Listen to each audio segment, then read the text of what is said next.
Bom dia, primeiro ano, aparecendo aqui hoje para mais uma aula com vocês. Bom, gente, nós já falamos sobre Durkheim, falamos um pouquinho sobre Marx e hoje, para a gente encerrar os nossos clássicos, nós vamos falar sobre Weber, ok?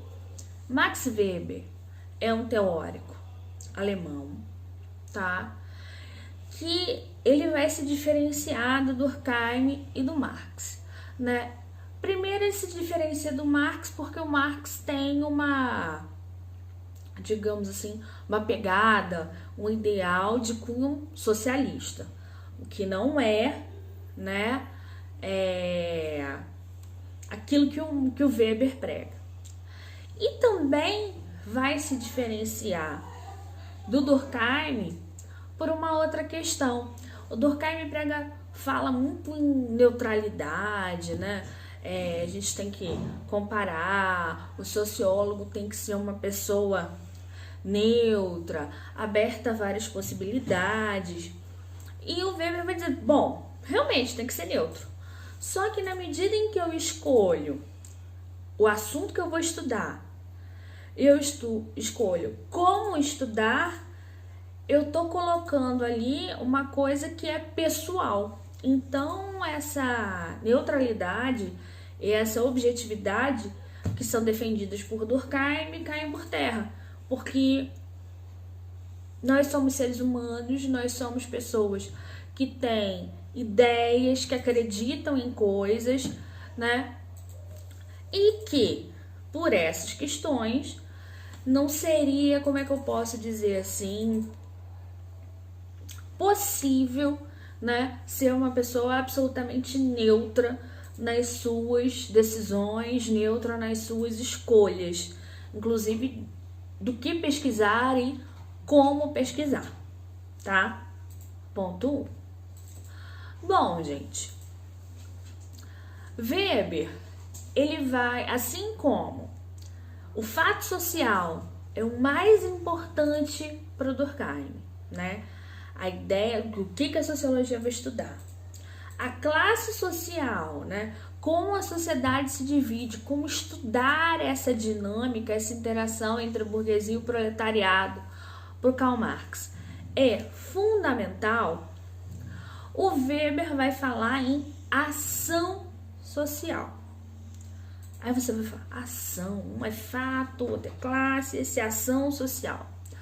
Ação pelo quê? Ele vai dizer que os indivíduos, eles têm ações voltadas, orientadas uma a outra pessoa. Eu vou dar um exemplo aqui que eu dou em sala, que eu acho que vai ajudar a gente a pensar nisso. Por exemplo, eu quero fazer uma festa, tá? E aí eu mando para vocês um convite no grupo do WhatsApp.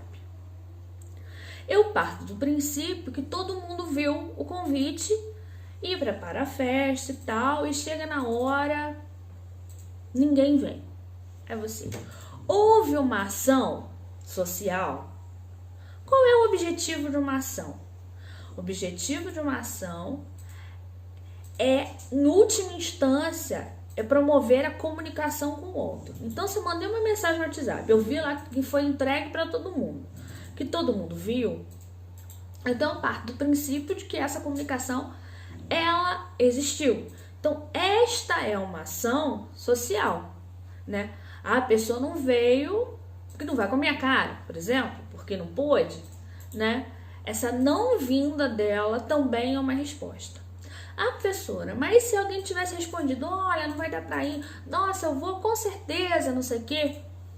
Isso é uma ação social? É, porque ela foi o quê? É uma resposta de alguém orientada, tá?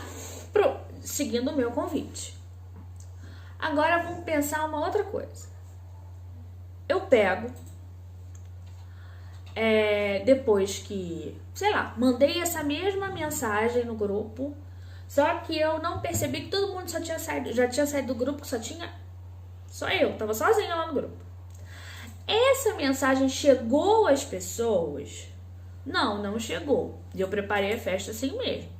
Nem me dei conta. Não apareceu ninguém.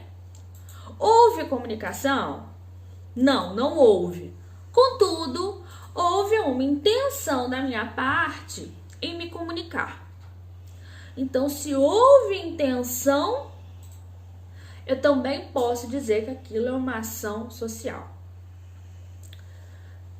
Bom, veio a festa, ninguém apareceu. Aí eu chego, vou lá, querido diário, muito aborrecida. Hoje fiz minha festa de aniversário, ninguém apareceu. Né? Estou muito triste, minha vingança será maligna, ha, ha, ha, ha, com ódio, Michele. Pronto. Se eu peguei, comecei lá com o querido diário e tô lá desabafando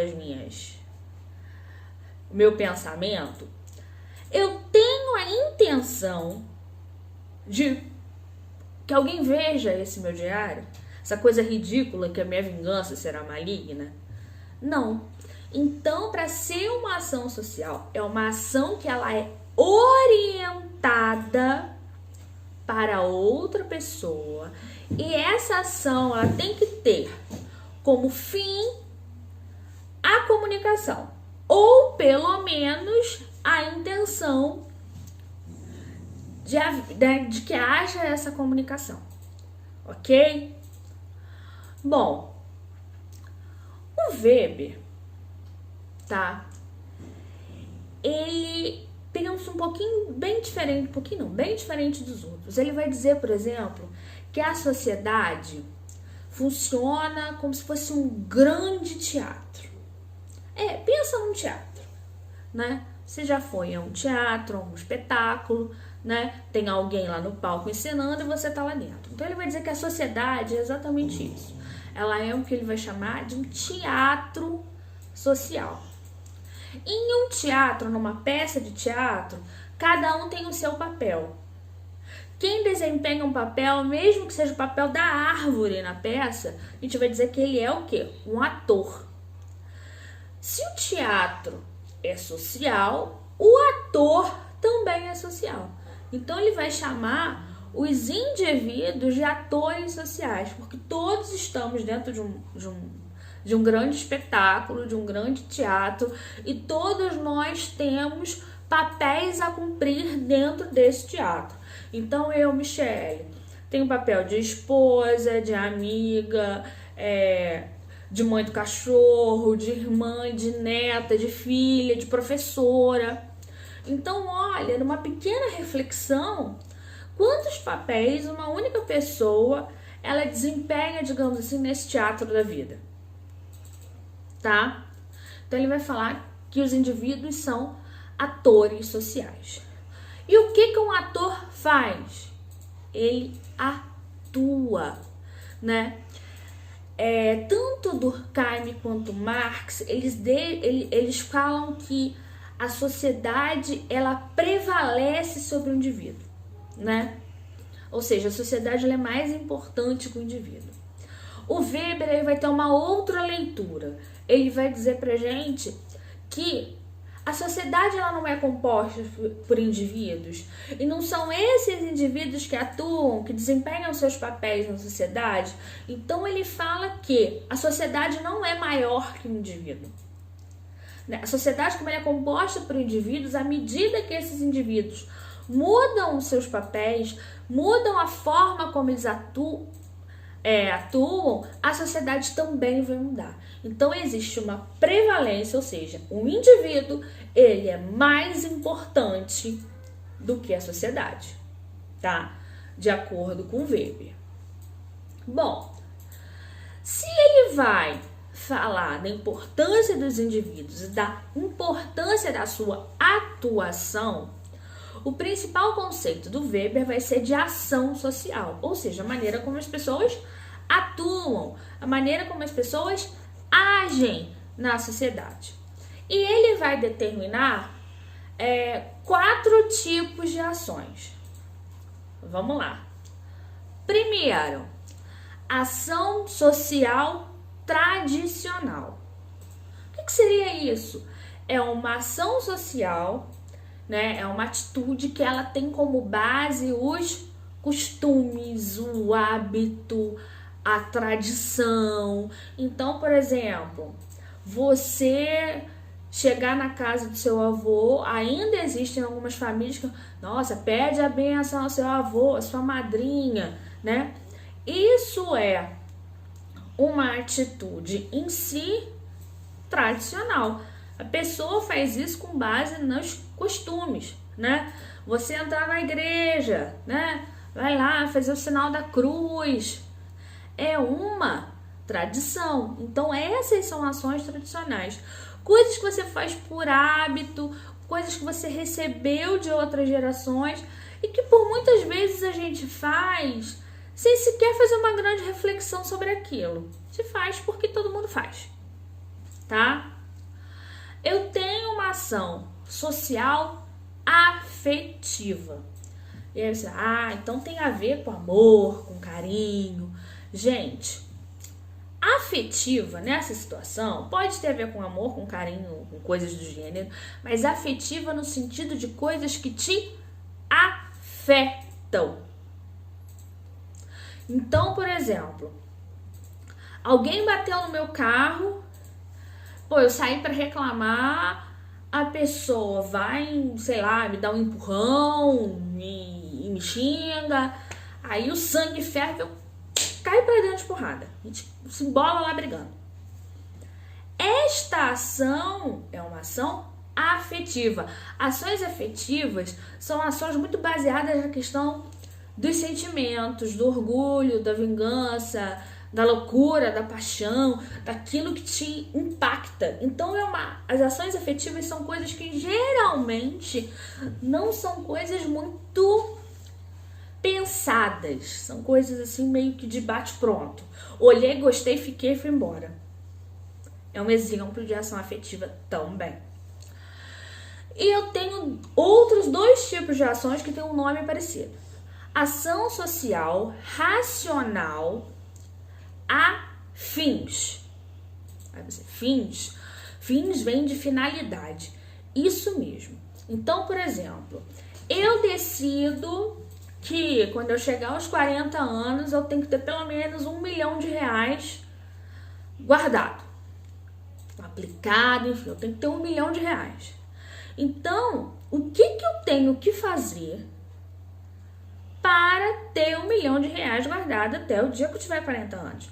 Professora, então você vai ter que começar a fazer uma poupança, uma economia, investir em ações, investir em tesouro direto, né? Deixar de fazer compras, vamos botar lá, fúteis, tudo.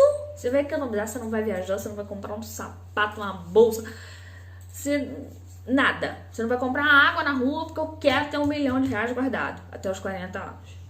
Então, essa minha economia, porque eu tenho uma finalidade ali na frente.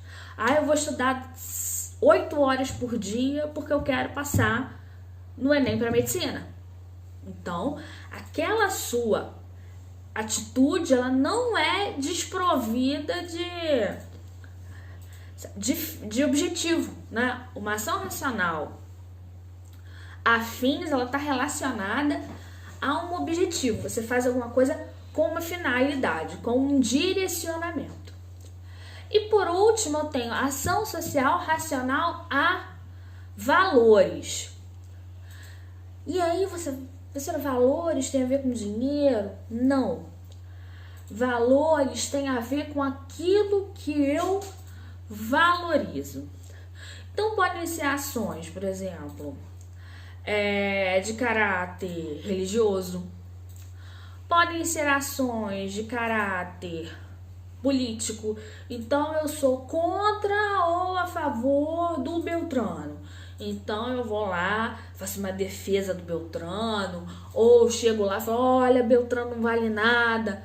Essa é uma coisa baseada em valores, ou seja, em algo que eu acredito que seja importante e que eu vou defender isso até o fim, tá? Então, Eu também posso colocar aí como ação social racional a valores aquilo, por exemplo, que eu considero esteticamente bonito. Por exemplo, eu valorizo, eu acho que a mulher, para ser bonita, ela tem que ter o corpo assim, assado, né? O lábio grande ou pequeno, a cintura fina ou não fina. E com base nesses valores eu vou orientar a minha vida. Ok? Bom, gente, na nossa próxima aula a gente fala mais um pouquinho, ok? Grande beijo!